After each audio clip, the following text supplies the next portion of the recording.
So I want to switch gears a little bit and talk about this idea of having margin in your life. The first time I heard that, I was like, I didn't really understand what it meant. Okay, I didn't really. I kind of heard it and I was like, what does that mean? But then I look now. I got family, two young kids, and I see that as it's having too much stuff. It's being too busy. It's school. It's sports. It's the pressure of all that.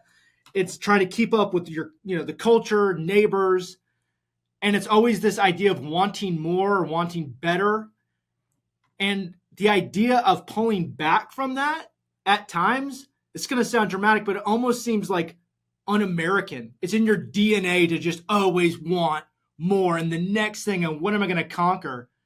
How do you pull back from that and actually build some space in your life to have peace? I mean, for me, it's the same thing way with opting out of the credit system is I'm opting out of any systems first.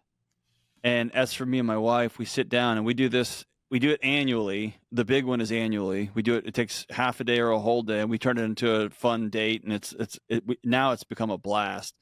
The first couple of years was pretty challenging, and then we do it quarterly, and then we do it weekly, which is what do we want this season to look like and feel like? And then we backfill that with the things that we want to do in our house. We don't do it the other way around. We don't say, it's spring, so we got to play soccer, we got to play baseball, we got to go to every church camp, we got to do this, and we got to do this, and we got to do this. Where are we going to go on dates? That's not how it works, man. We flip that whole thing around. And so this year is a good example. This year, January was the slowest January I've ever had when it comes to traveling, being on the road. I speak a lot all over the country. So that was the slowest one I've ever had. I had no book projects I was working on. It was just pretty slow. And it was amazing. But the reason it was intentionally slow is we looked at the first half of the year, and March, April, and May will be the busiest travel I've ever had in a 3-month run, ever. And so we knew that was coming.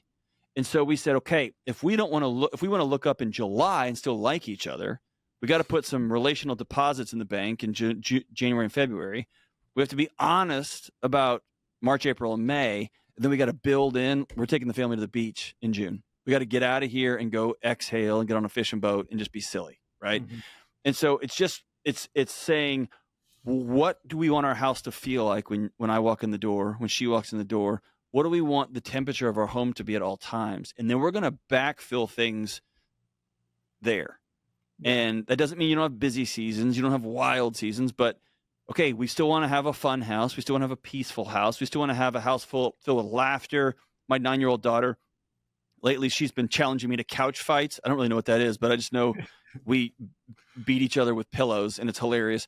And then she ends up jumping off the couch on top. So I still want that. And so that means, man, hey, in the spring, we're not going to do a bunch of sports.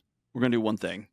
That means in the spring, I'm going to be traveling a lot. So I'm going to say no to going to all these concerts here in Nashville, or I live right around the corner from the comedy club and I live there. I love it. I'm going to not go to any shows in the spring because I still want this other life. And so I think it goes back to the credit thing. Like my wife and I just opted out. It's our life.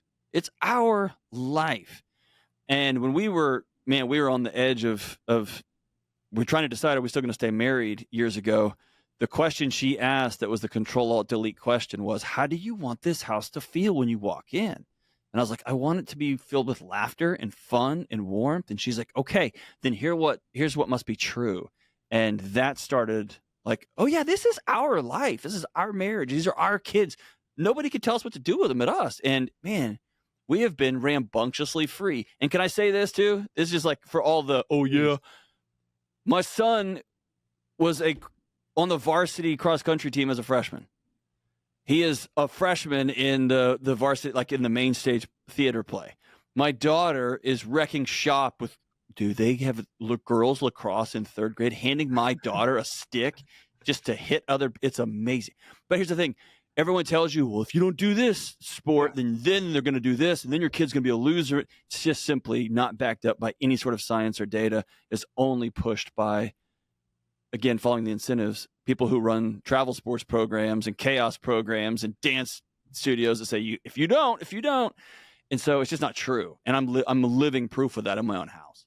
No, I love that you brought that part up because that's the parent guilt Right. of like, but the coach said, or I have to, or everyone else is still sticking in, the next sport or whatever it may be. And it's like, oh my goodness, am I failing? Am I doing something wrong? Some people are learning as they're, on the go, especially with kids of, okay, what does this look like? And you don't want to harm them. But at the same time, you might be doing the opposite by not planning out and having space. And the number of families who are spending money they don't have. Oh yeah. And I don't fault them. They're being told, hey, if your kid doesn't play this 6-year-old travel soccer team, they're never going to make the high whatever travels team when they're 8. And if they don't make that team, they're not going to make the middle school team. And then, they just paint this bleak future of a kid under the bridge with a heroin needle if you don't do this stuff now. And so I have a lot of compassion for those parents. The parents I have less and less compassion for are those that use their kids' athletic performance or dance recital or singing performance or whatever as some sort of report card on how good of a parent they are, how good of a person they are. And what they end up doing is transferring their emotional regulation onto a child. And kids cannot carry that weight. Yeah. And so the greatest gift you can give your kids, I played in travel sports. I was an athlete all through middle school, high school. I ran track in college for a few years. Like, I'm all about sports, and my kids do team sport. It's a big deal to me. Yeah. But team sports don't run my house. Like, after school activities don't run my home. My wife and I do. Yeah. And there's just a period at the end of that sentence. Yeah, no, I love that. Discussions in this show are for entertainment and educational purposes only and should not be construed as specific recommendations or investment advice. Always consult with your investment professional before making important investment decisions. Securities offered through registered representatives of Cambridge Investment Research Incorporated, a broker-dealer, member FINRA SIPC. Advisory services through Cambridge Investment Research Advisors Incorporated, a registered investment advisor.